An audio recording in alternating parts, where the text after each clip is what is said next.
Good morning, gang. Happy Monday morning. I remember, God, this has got to go back about 35 years. I was living in a very inexpensive apartment in Florence, Kentucky. And typical low income apartments, let's put it this way. It wasn't Section 8 or anything like that. It wasn't that bad, but it was low income. I mean, I was low income at the time.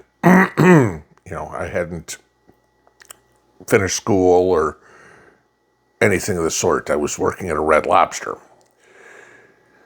And there were roaches that would come out at night in the apartment, right? I'd get up in the middle of the night, go get a glass of water or whatever, turn on a light and see them scurry. And so I did like normal people would. I went and bought a can of Raid. That didn't work. So I went and got a bug bomb. You guys know what those are. It's an aerosol that sprays through the house, right?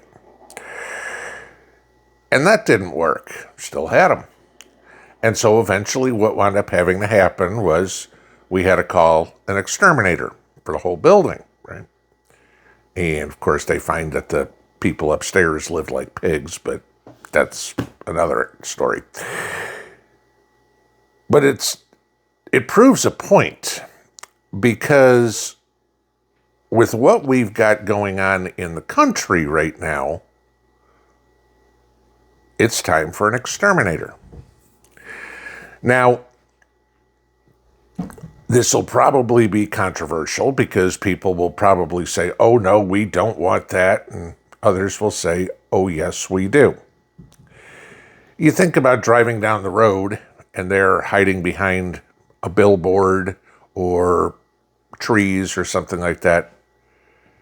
There's a squad car with radar gun on everybody checking for speeders, right?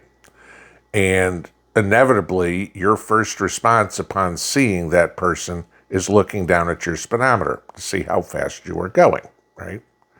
Oh, I was doing the speed limit, no problem. And then you look up in your rearview mirror and you make sure he's not coming back after you, and you get on with your day. Okay.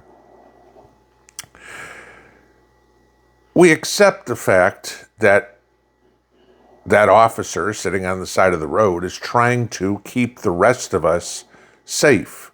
We had somebody here about a year ago now decide to do 100 miles an hour around where I live. And if any of you are familiar with it, know it's a lot of curvy roads. Yeah, he wound up putting his car into the guardrail of a bridge and is no longer with us. Okay. Fortunately, it was just him and his buddy in the car, so you did have a victim, but it wasn't anybody else. That's what they are doing, protecting the rest of us. And all these people that scream, oh, it's my right to do this, I'm a sovereign citizen. No, you're not, okay? Say whatever you want, but no, you're not. Driving is a privilege, not a right, okay? So now we get into even the next level. If you saw over the weekend, Trump has now announced that he is planning on sending troops, National Guard troops, into Memphis, and also talking about New Orleans, let alone we already have Chicago on the list. Okay. Now, I grew up, the first half of my childhood was in Chicago, or at least the suburbs thereof. Okay.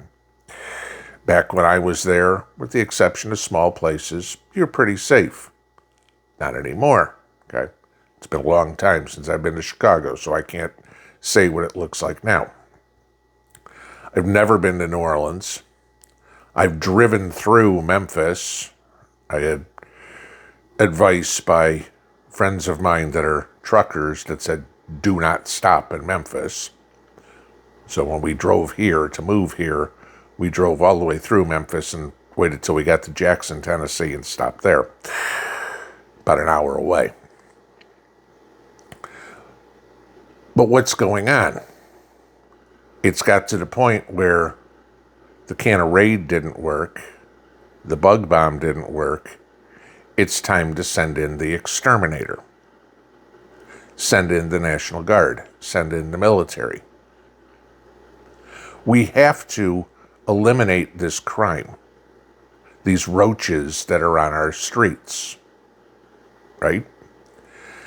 And sure, I get that people are like, I don't want the military on the street. This isn't the Soviet Union, yada, yada. No, it's not. Okay? They're not checking your papers every time you walk down the street. Nobody's telling you where you can and cannot go. They are trying to get rid of criminals. Like the speeding situation, if you're not a criminal, you have nothing to worry about. Those guys and gals are there to protect you. Again, contrary to what AOC says, yes, a police force is there to prevent crime, not just report on it. Okay. Personally, I'd welcome seeing them walk around. I'd welcome seeing them walking around armed. I'd welcome them walking around locked and loaded. Because you never know when it's going to pop off, when there's going to be a carjacking, when there's going to be a burglary, an assault, a rape, a murder. You don't know. And I don't want them fumbling around trying to protect somebody like the young lady in Charlotte, North Carolina, from getting injured. People talk all the time, we should allow teachers to be armed in schools, right? To protect from school shooters. What's the difference? The fact that they're wearing a uniform? The fact that they're actually trained on how to do something? I mean, no offense to people here, but I'd rather see a cop or a soldier take on a bad guy than a school teacher. I'm betting the cop and the soldier have better training, better gun control, personal, not spray and pray, that no innocents would be harmed. Sure, it's possible, but the odds of a cop shooting a civilian versus the odds of a school teacher shooting a civilian with an errant shot, I'm thinking that it's much more likely that it's the school teacher. And I'm all for arming school teachers. I'm all for arming everybody. And I'm going to qualify this for a second. A lot of people got on me about my comments about felons the other day, okay? And I'm just going to qualify this so you guys understand real quick. Somebody who's a felon and owning a gun, that should be on a case-by-case basis. I don't want murderers and pedophiles going, well, I had charged with second-degree murder. I spent 20 years in a can, and now I'm going to come out and I can get a gun. Okay. No, and that one.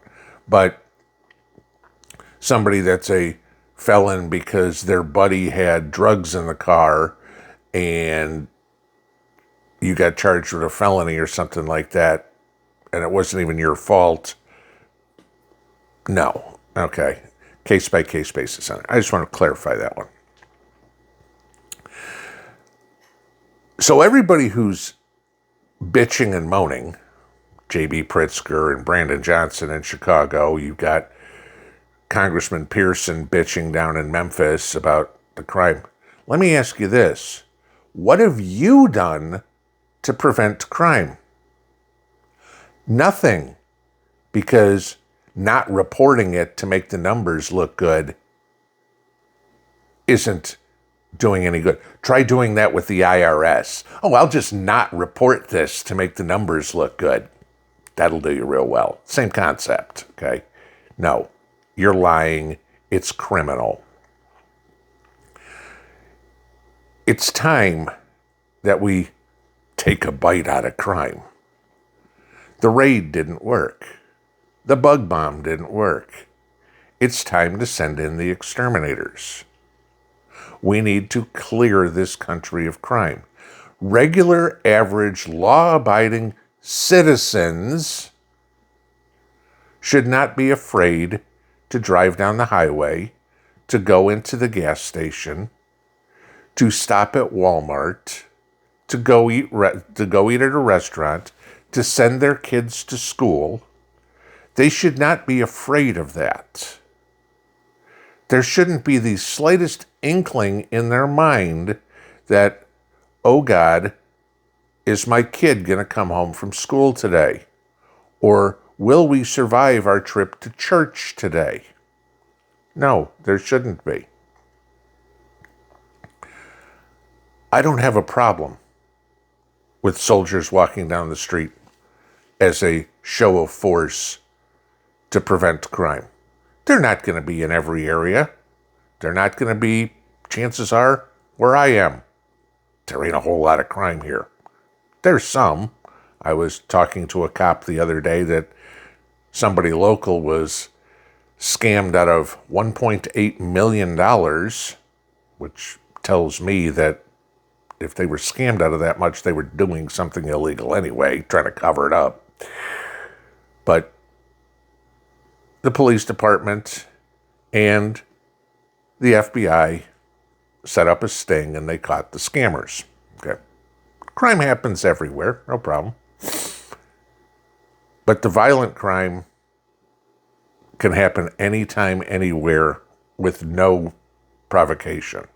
Carjacking, you can be sitting at a red light and somebody wants your car. Poof, you're gone. Okay.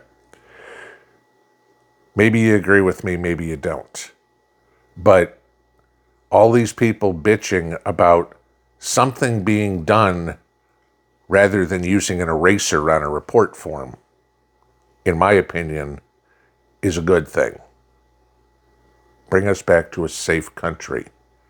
Let's make America safe again. That was something we voted for. At least he's trying to do something. And for all those people, the governors, the mayors, the congressmen who are against this, I'll ask you the same question I ask on every other topic. Do you have any better ideas? And until you do, shut up. Pinball out.